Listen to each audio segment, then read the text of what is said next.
Hello everyone. Today I wanted to make a video about working directories in R. But before we begin, I just wanted to quickly say apologies for not making a video sooner with Christmas and the current global pandemic, COVID-19. Things have been difficult to find quiet time, especially so because my children's school has been closed for a while, and then I had children in the daytime, and it's not really easy to record videos at the night time because I don't have a very good quiet space that don't disrupt people, my kids and my wife. So I couldn't really make a video until now. But then with that out of the way, let's start talking about working directories. So what is a working directory? A working directory is basically the space, the location on your computer that R is looking for your data, and also will be writing out files too. And so this is important to keep in mind because if you don't have your data where R is looking for, you won't be able to load it, which is actually a very common problem when you're starting to learn R. We have this issue quite a lot with when we're teaching students. Students might have downloaded a data file from the course website, but it's just sitting in the downloads folder, and R is not really looking for it. And then so if R is not looking for it there in the downloads folder, so you have to either do one of two things. One is to move your file from the downloads folder to your working directory, or you have to change your working directory to where your file resides. So maybe in that case, the downloads folder. But before we do that, we need to know where our home directory is. And so we'll have to start from there. So I'm using a Mac, so I'm just going to use a Mac as Mac's working directory and home directory structure to demonstrate this. But even in Windows, it's basically the same thing. In Windows, the home directory is just called Documents that sits under the C drive. But in Macs, this you can see the home directory is this conveniently denoted with a home icon. That's my home. There's my name on it. And it sits underneath this folder, inside this folder, underneath this directory called users. And you can see this is what's called the file path. Here on the bottom, you can get this information from a Windows machine as well.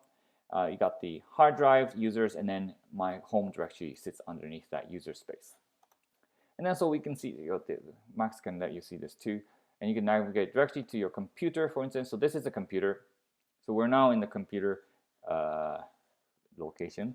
And underneath that we see the hard disk drive. That's the external drive where I do my backup. And that's the main hard drive for this computer. It's got networks as well. And then that's obviously that's the hard drive again. So if we go into the hard drive, we have several different folders, the applications, the library system, and then users. And underneath users, we have the home directory and some other users as well. So we go into the home directory. These are the files that are inside my home directory. And these are usually where a lot of stuff, you encounter in your daily life when you're using a computer. So you got the applications folder, desktop is here too, documents, downloads is here. If you have Dropbox, Dropbox would be here, movies, music, pictures, and then if you got OneDrive, OneDrive would be here, and then some other stuff. And a lot of programs will write files and folders directly into this home directory, we can see here, as a default, and that's quite common in a lot of programs. So if you're using R, this folder, this whole section here, this directory is where R will be looking for your data, and if you save data, this is where it will save data out to. But then maybe if you're like me and you don't really like clutter and you want your files to be organized, unlike my real room, which is quite cluttered, always tends to be cluttered. But in your computer space, you want things less cluttered, no clutter at all. Then I don't usually have data files sitting here. I have my data files somewhere in here somewhere. I have a folder somewhere, sitting inside Dropbox or sitting inside my OneDrive that contains all the data that I need and contains all the write-out files as well, for instance, right? So again, I told you before, if your file sits in downloads and you want to move it to somewhere that R can read it, if you want to quickly do it, then maybe just drag that file into the home directory. and let it sit there, and then R will know to look for it. Otherwise, then another thing to do is to change that working directory in R. So instead of telling R to look for the files in this home directory, we can tell R to look for it somewhere else. And that involves using the function setwd, or set working directory. So let's go to R. First, we can use this function getwd, get working directory, to see where we are. And so by default location, you can see here in the console, users stroke manabu. So that's my home directory. So we know that the current working directory is the home directory of the computer. And so if we look for files, so let's say list.files it just tells you what files we have in that working directory. So list.files will show us applications, backup, desktop, etc., etc. So things like documents, Dropbox, and the OneDrive are sitting here. And we can see what 13, 14, 15, 16 names here. And if we go back to my home directory, we can tell that there are 16 files, 16 folders. So it matches. So basically, R just returned the names of my folders here. So that just demonstrates that R is looking for stuff in your home directory. So in order to change directories, working directories, there are two ways to do this. Yes, two big, broad ways to do this. One is called the relative, using the relative paths, and the other one is using the absolute paths. So we'll start with the relative paths first because it's kind of fits in with this list.files theme. So let's say we want to change our directory to the OneDrive.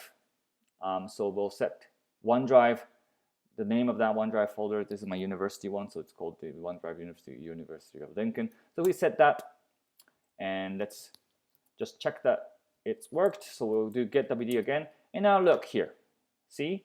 It's worked. So we've changed our working directory from the home directory to the OneDrive directory by just setting it to the name that sits underneath a working directory. And then if we list the files, we have all these folders that actually matches with what we actually have. See, it's the same. We got 7 names, 7 folders, and we got 7 names here too.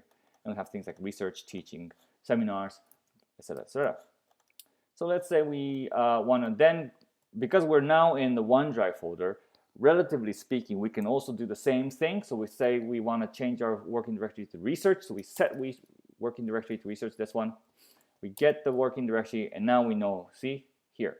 Compared to here, we have this extra level research. So we're now in research folder that sits underneath the OneDrive folder. And that's your working directory.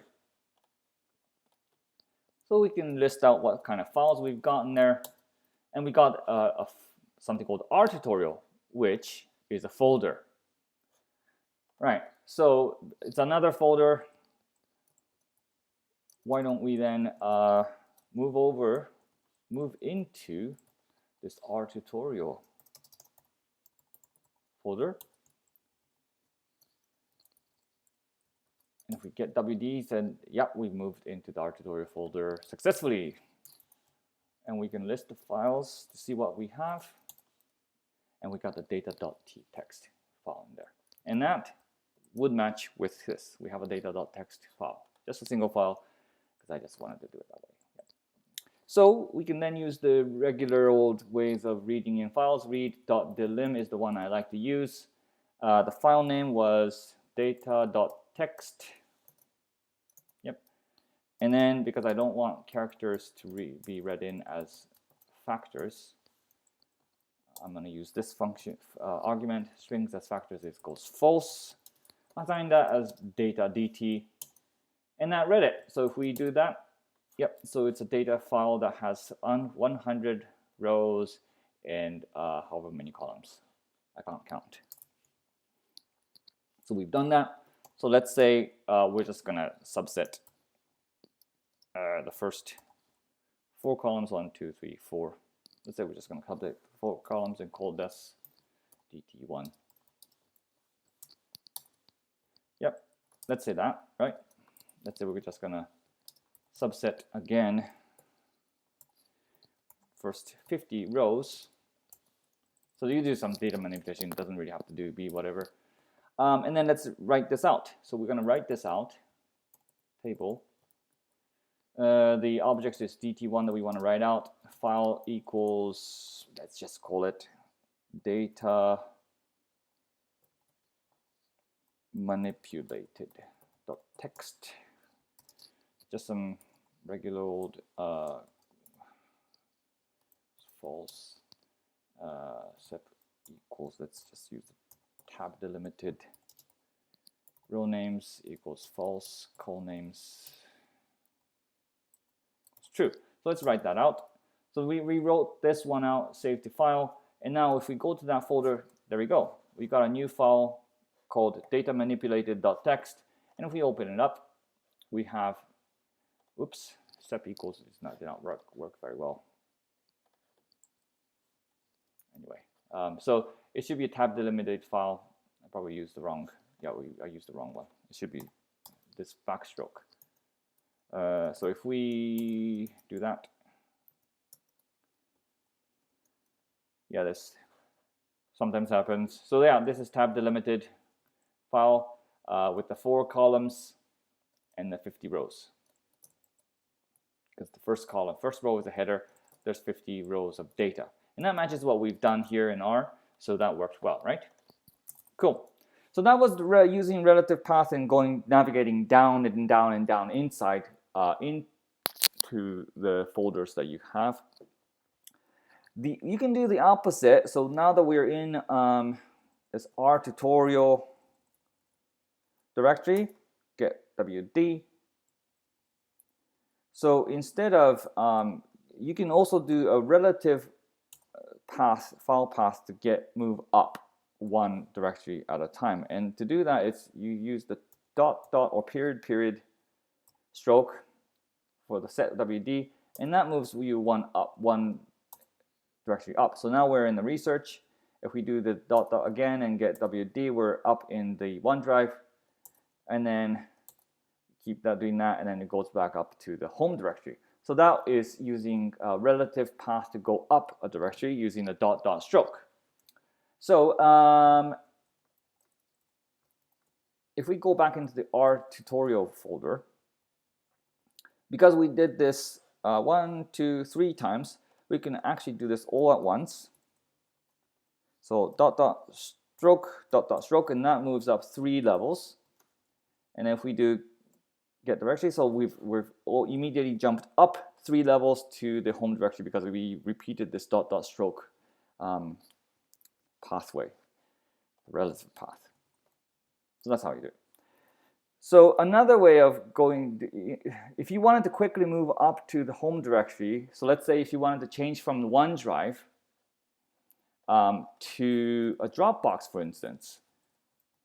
And so we're back in the R tutorial folder within OneDrive, and let's say we want to go back up to the Dropbox folder, but we're way nested down into my directory structure, so it's not very easy to go up and up and up, or it takes time to go up one level at a time and then checking every single time. So we want to go quickly up to the home directory, and what we can do for that, there's a neat little way to do it, is to use the tilde stroke, that means home directory. So if we use set directory, set WD tilde stroke, and then it goes back up to the home directory immediately. And this works from any location in the computer. So even if you were above the home directory, if you do tilde stroke, you should be able to get back into the home directory. So now we can then go to set working directory to Dropbox, and we can get the working directory. So now we're in Dropbox. So we've moved there. Cool. So let's go back up to the home directory, and we can go into the next bit of what I wanted to do, which is you can get from the home directory to any directory by using an absolute path. And that's another way of doing changing directory, is to use the absolute path. So if we're happy that we want to go to this R tutorial, so let's go navigate back up to the home directory. Within OneDrive, we're going to go to research, R tutorial, and this is where we want to go, for instance. So then we have to then try and copy this path. Hopefully it works. Again, So we have this path, file path that we've just copied. If you don't know, then you can start off with your, if you can't copy it for some reason, you can set it so that you can copy it in Macs. You can easily do this in Windows, much easier than in Macs. But you have to copy the file path, or you have to create this pathway. This is called an absolute path because it's got the full address. It's like your full address starting with the country code or whatever, the country name, county or state or wherever you live, and then moving down to county, to city, to neighborhood, and then to your street, and then the house number, and then to the flat number or whatever, apartment number. And then so that's basically, you have this structural hierarchical pathway showing where you are, and that's why it's called the absolute path, instead of what we were using in R before, the relative path. So this is the absolute path.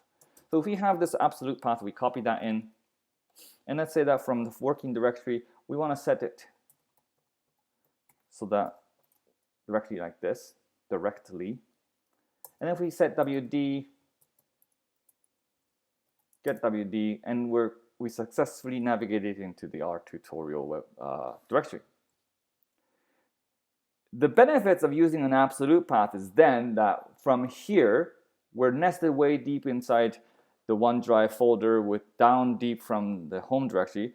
So what we could do is we could do what we did earlier and go back up to the home directory and then set the working directory again. But with absolute path, you don't really need to do that. You could just set an absolute path from your current working directory and then execute that. And so now, if we look at where we are, it shows you that we are actually now in Dropbox. With just one command, it just changed directly from this R tutorial folder that was nested way deep inside the home directory into the Dropbox. So it went up and came back down into Dropbox, for instance. And you can do this for any kind of really long file paths as well, provided that it doesn't really exceed some kind of computer's limitations. So these are the same. Right, so then this is absolute path, and absolute paths are quite useful to do. And then so if we combine this little trick or this little thing using a tilde and this absolute path, instead of using the users and instead of spelling out the actual home directory, you can abbreviate that with a tilde. And this does the same thing. So that because we're now in the Dropbox, we can then let's say move over to the OneDrive R tutorial folder by using the set WD. And now we've moved to the R tutorial folder in the OneDrive folder. But we didn't spell this bit out. We've abbreviated that using the tilde, but it works, and the get WD will return the full absolute path. And so that works. And this is, if we list, if you need confirmation that we're there, if we list the files, we have those two files that we had, the data file and then that data manipulated file. So this works pretty well. So that's all for, well, that's just the basics of working directories and how to change it. Hopefully this was useful and you learned something from this. But if you have any comments or questions, feel free to pop it in the comment section down below, or if you find me on Twitter, for instance, you can tweet to me or DM me or whatever, and then if there's anything that you want me to cover in the future video, I can do that. So, well, with that, thank you very much for watching.